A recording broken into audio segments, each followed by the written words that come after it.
Keeping your GitHub repository up to date is crucial for collaboration and avoiding headaches. So let's dive into how to sync your local changes with the remote repository.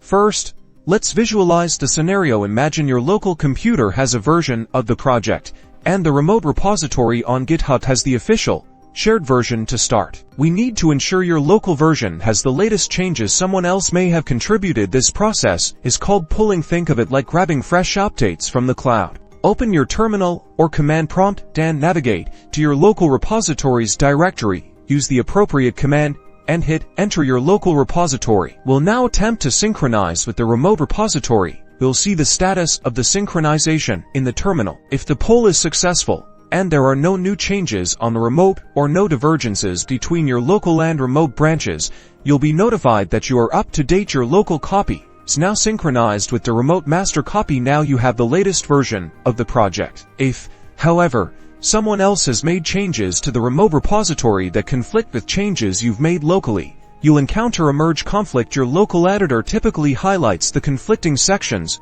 You'll need to resolve these conflicts. Open the file containing those conflicts and manually edit it in your editing software. After resolving the conflict between your local and remote versions, save the file and then stage the resolved files, then stage the changes you've resolved. Once you've staged all the resolved files and all conflicts are eliminated, commit the changes and write a descriptive message about what you've done or what changes you've made to eliminate the conflicts. Now it's time to push from your local machine to the remote repository. Use the appropriate command to push your changes to GitHub.